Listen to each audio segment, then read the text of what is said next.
नमस्कार दोस्तों। आज हमारा मोटिवेशन का टॉपिक है कॉन्फ्लिक्ट एंड स्ट्रगल। ये कॉन्फ्लिक्ट क्या होता है और स्ट्रगल क्या होता है?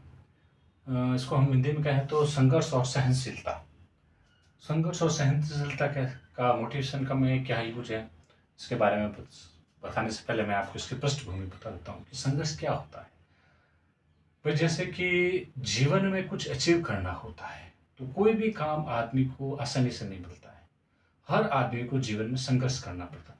संघर्ष करने के दौरान वो ज़िंदगी में जब संघर्ष करता है तो कई चीज़ें सीखता है। उसके अंदर उस संघर्ष के दौरान कई चीज़ें उसके पर्सनल डेवलपमेंट भी होता है। तो संघर्ष किसी चीज़ को अचीव करने के लिए जो आदमी प्रयत्न करता है, साहस करता है या मेहनत करता है और उसके द्वारा जो उसको अचीवमेंट करता है, वो उसकी पूरी जो यात्रा होती है उसको हम संघर्ष कहते हैं। हर आदमी को अपने जीवन में अचीव करने के लिए संघर्ष करना पड़ता है। अब मान लो कि किसी को एक कलेक्टर बनना है, तो कलेक्टर कोई ऐसी बातों में से तो बनता नहीं है। अब बात कलेक्टर बनना है या फिर आप समझ लो किसी को टीचर बनना है। अब टीचर को बातों से बनना नहीं, पहले तो उसको सालों तक पढ़ाई करनी पड़ेगी। पढ़ाई करने के बाद कॉम्पिटिटिव एग्ज़ाम देने पड़ेंगे, फिर एग्ज़ाम देने पड़ेंगे, एग्ज़ाम के बाद इंटरव्यू देने पड़ेंगे, इंटरव्यू के बाद पहले बीएड करनी पड़ेगी। ऐसे करके एक पूरा का पूरा एक संघर्षों का पहाड़ होता है। जब उसको संघर्षों को जब संघर्ष के साथ-साथ हमेशा साहस जुड़ा हुआ होता है, क्योंकि संघर्ष केवल अकेला नहीं होता, उसके साथ हिम्मत भी होती है। जब हिम्मत साहस के साथ संघर्ष के साथ हिम्मत होती है, तभी जाकर आदमी अपने काम में सफल होता है और उसकी जो संघर्ष की जो यात्रा है, वो सफल होती है।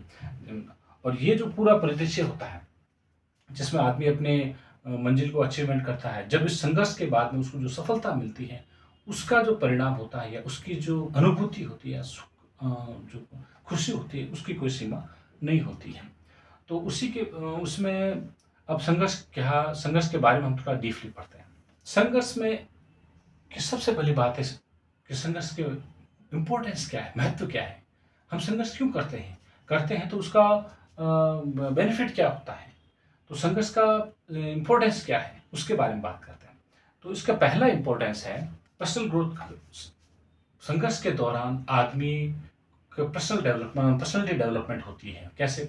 कि जब आदमी संघर्ष करता है, तो जब संघर्ष के दौरान उसको मेहनत करनी पड़ती है और मेहनत करने के लिए उसको साहस दिखाना पड़ता है और साहस के साथ जब वो अपनी मंजिल को अचीव करता है, तो उसकी पर्सनैलिटी डेवलपमेंट होती है। जैसे इसको एग्ज़ाम्पल के तौर पे हम समझे तो जैसे अब्दुल कलाम जी थे। अब्दुल कलाम जी अपनी जीवन यात्रा में लिखते हैं कि जब वो छोटे थे तो उसके परिवार में भाई-बहन ज़्यादा थे, परिवार की आर्थिक स्थिति अच्छी नहीं थी, पढ़ने के लिए भी उसको सुविधाएँ नहीं थी। तो कैसे भी करके अपने पिताजी जीवन यापन के साथ कैसे भी करके उनको पढ़ाते थे। जब ये थोड़े बड़े हुए तो अपने खुद के खर्चे खुद निकालने लगे, फिर धीरे-धीरे संघर्षों के साथ जब बड़े हो गए, अपने एजुकेशन कंप्लीट कर दी। एजुकेशन कंप्लीट के बाद में ये फाइटर प्लेन के पायलट बनना चाहते थे, उसके इंटरव्यू भी दिए, नहीं सक्सेस हुए। बाद में साइंस टेस्ट के एग्ज़ाम एग्ज़ाम दिए और वैज्ञानिक बने। तो इस पूरे परिदृश्य में उन्होंने जो संघर्ष किया, उस संघर्ष के दौरान उनकी एक नई पर्सनैलिटी डेवलपमेंट हुई और यही पर्सनैलिटी डेवलपमेंट उसके जीवन का आधार बनी। तो संघर्ष से क्या होती है, एक आदमी की पर्सनैलिटी डेवलपमेंट होती है, उसका पर्सनल ग्रोथ होता है, करेज एंड स्ट्रेंथ। अब जब आदमी मैंने आपको अभी भी बताया था कि जब संघर्ष होता है, तो संघर्ष के साथ साहस की ज़रूरत होती है, करेज की ज़रूरत होती है और स्ट्रेंथ की क्षमता की ज़रूरत होती है। मतलब उस कार्य को करने के लिए खुद की कैपेसिटी है या नहीं है। मान लो जैसे उसकी जो हेल्थ इश्यूज़ है या उसके शरीर की प्रॉब्लम है या कुछ ऐसा जो वो ये काम नहीं कर पाएगा, उसके शरीर में उसको ये भी स्ट्रेंथ भी देखनी चाहिए होती है।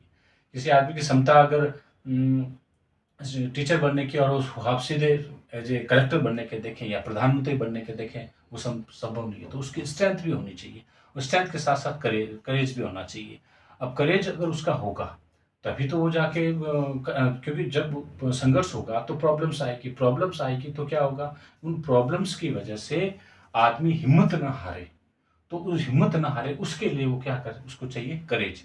तो जब उसमें करेज होगा तो उस करेज के सहारे संघर्ष करेगा और संघर्ष के साथ उसकी स्ट्रेंथ बढ़ेगी और जब स्ट्रेंथ बढ़ेगी तो वो अपने काम में सफल होगा।